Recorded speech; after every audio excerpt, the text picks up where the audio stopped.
शिंदखेडा शहरात अनेक वर्षापासून हातगाडी, कटलरी, भाजी विक्रेते, छोटे दुकानदार असे अनेक छोटे मोठे विक्रेता, रस्त्यावर पोट भरणारे या लोकांच्या परिवाराची कुटुंबाची जबाबदारी आहे। परंतु अतिक्रमणाच्या नावावर व्यापारी सहित हातगाडी, छोटा व्यापारी, भाजी विक्रेते, कटलरी असे व्यवसाय करणाऱ्यांवर दहशत निर्माण करण्यात आले। यांच्यात नगरपंचायतीला रोज 10 रुपये भरणारे छोटे हातगाडीवाले व्यापारी लोक सुद्धा आहेत। पहिले शिंदखेडा नगरपंचायतीला आर्थिक रोजचा रोज फायदा सुद्धा होत होता। आज ज्या भाजी विक्रेत्यांना जनता हायस्कूल जवळ म्हणजे लेंडी नाला मध्ये बसवले आहे, 8 दिवसांतर पावसाळा सुरू होणार आहे। या गोष्टीचा विचार करा म्हणून आज माननीय तहसीलदार शिंदखेड्याचे यांना बिल मंचच्या वतीने दीपक गायरे यांच्या उपस्थित निवेदन देण्यात आले व जर का आजची मोर्चाची दखल घेतली नाही तर यापुढे तीव्र स्वरूपाचे आंदोलन केले जाईल असेही दीपक गायरे यांनी सांगितले आहे। यावेळी दीपक गायरे, आकाश वडार, नामदेव भोई, किरण चित्ते, भरत पाटील, अमोल वाघ, रहीम खाटीक, उत्तम भाई, महेश मोरे, ललित ढोले,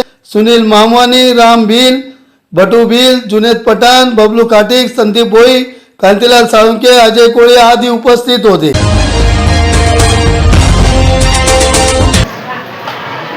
दीपक गायरे, आज आम्ही शिंदखेडा बचाव समितीच्या माध्यमाने माननीय तहसीलदार साहेबांना निवेदन देण्यात आलं। आज जे शिंदखेडा शहरात 15 दिवसापासून अतिक्रम काढण्याच्या नावाने, अतिक्रम आणि विकासाच्या नावावर जे छोटे छोटे व्यापारीवर दहशत केली गेलेली आहे, त्यांच्या बळी हा हातगाडीवाला, भाजी विक्रेता, आंबे विक्रेता, कटलरीवाला आणि छोटे दुकानदार हा बळी पडलेला। आज 15 दिवसापासून त्यांच्या मागे कुटुंब असतं, एक परिवार असतं, तो कुटुंब आणि परिवार उपासमारीची वेळ आलेली आहे। म्हणून आम्ही नगरपंचायत प्रशासनाला आणि जिल्हा प्रशासनाला विनंती करण्यात आलेली आहे, ते जर कर भरत आहेत नगरपंचायतीला, त्या कर भरण्या मोबदला तुम्ही त्यांची व्यवस्था लावून दिली पाहिजे आणि ते कायमस्वरूपी जर तुम्हाला व्यवस्था लावून देत तसं तर त्याला 15,000 रुपये महिना या व्यापारींना, जो आंबे विक्रेता असेल, भाजी विक्रेता असेल, लोटगाडीवाला असेल, रस्त्यावर जे काही छोटं दुकान असेल, जर तुम्हाला त्याला धंदा करू देत असेल, पोट भरू देत नसाल तर त्यांच्या कुटुंब उपासमारीची वेळ आलेली आहे। म्हणून तुम्ही शासनाने आणि नगरपंचायत प्रशासनाने त्याला 15,000 रुपये मोबदला दिला पाहिजे।